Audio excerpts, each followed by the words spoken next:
Hey there everybody, and welcome to a Tribes Ascend beta video. I wanted to get a video out for today. I wasn't quite sure what I wanted to do, so I'm going to be doing this because it's an open beta right now, and it's a lot of fun.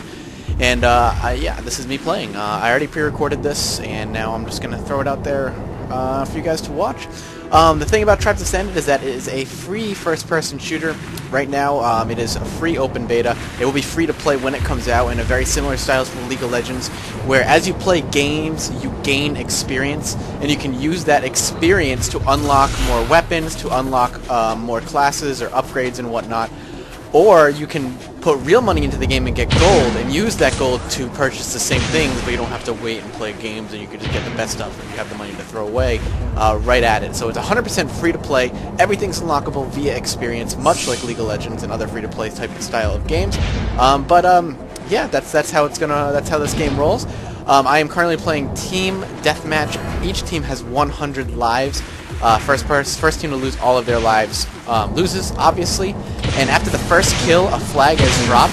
That flag can be picked up by other players, and once that flag is picked up, the player who's holding the flag gains double points for that particular kill. So you can see here that I am killing off a couple players. Looked like he was just shooting his gun, trying to get maybe the feel of things. I took advantage of that and killed him off.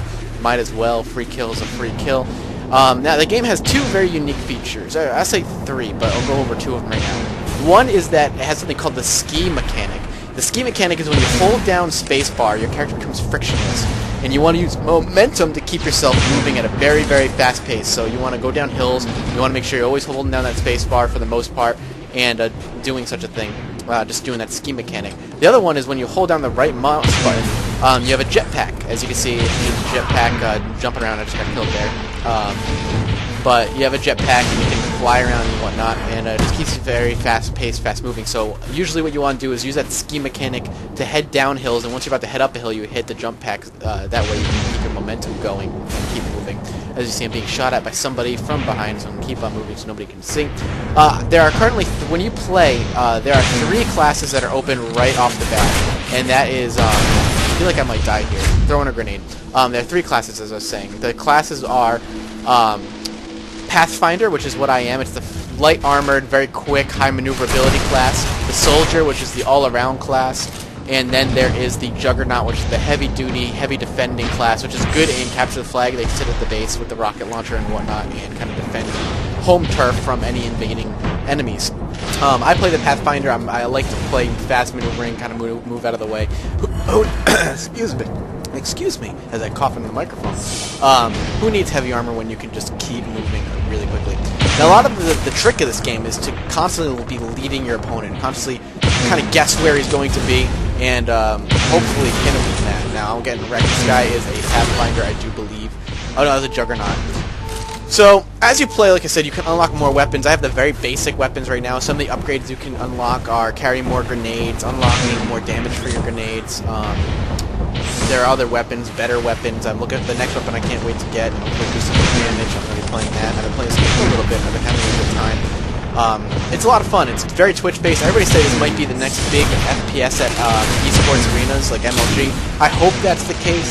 I mean, I'm not a huge first-person shooter fan. I don't like to watch first-person shooters all that much. I like to play them, but not like I'm not insane about them. And I really hope, you know, for those first-person shooter fans, I do hope that this is going to be something big. Because anything that supports esports, whether it be a game I like or a game I dislike, it doesn't really matter.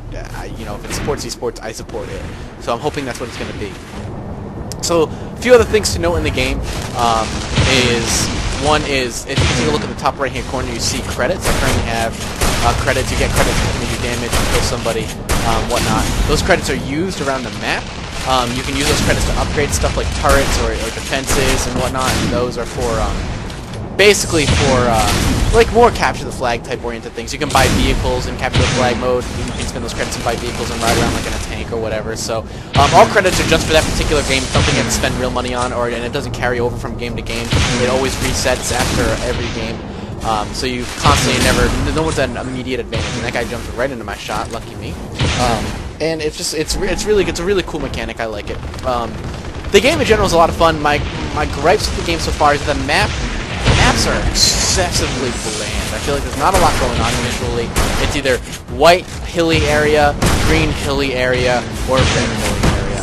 And that's pretty much it. Now I understand you need to keep hills and make sure it's kind of basic for people to see, but you can still make things relatively exciting to watch. You can make things relatively fun to watch or look at. I mean, the aesthetic needs to be there. If it's not, it's just, I mean, it's not a game breaker by any stretch. I mean, look at games like League of Legends. It's basic setup, but they still have things to look at. They still have like interesting things to look at, neutral mobs, the forest, and whatnot. So, and I'm constantly going to be jumping around to League of Legends for comparison when I talk about this game. Not because it's a similar style of game at all. It's obviously not, but its setup, its merchandise setup is. So, take a look at the score. Our team is winning. It's 53 to 38, right about here. I killed Shadox. I mean, I'm actually doing pretty decent this game. I was actually very impressed. And the great thing about these games is they don't last that long. I believe this game lasted approximately 6 minutes before it went down. Man, I killed nobody there. I feel like I killed Drossel for a couple times now. These games, again, don't last long. I mean, we have 100 lives, but it's a lot of people playing. And so a lot of people are constantly dying and getting kills and whatnot. And granted, there's a lot of maneuverability, it's hard to get shots, but people are going to die. Just because my weapon, particularly for the Pathfinder, explodes on contact. You're not looking to hit the person, you're looking to hit the ground where they're going to be, or hit the ground where they're going to land, and do the splash damage when that hits. So, that's kind of like what that's going for. The soldier's one with the gun. That brings up another point, actually, I was thinking about. The soldier has an assault rifle, not a weapon that explodes like mine.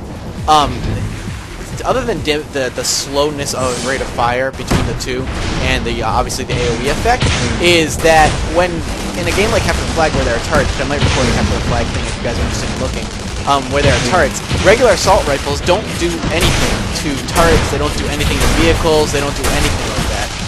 The only thing that can affect them and do damage is explosive weapons, grenades, guns like the one I'm currently using, things that explode. It's the only thing that'll do damage for that. So you have to keep that in mind when playing that game. You can't just be a soldier and run into somewhere and go, alright, I'm going to take this turret out and just shoot at it. Not only do the turrets have a ton of life, but they just are not able to, it takes a while just for a weapon with explosive impact to do damage. Never mind on an assault rifle. It's an interesting. I like the idea. I like the idea that it kind of creates roles for other characters, like Pathfinder, for example, a character that can maneuver really, really quickly and move around and just be able to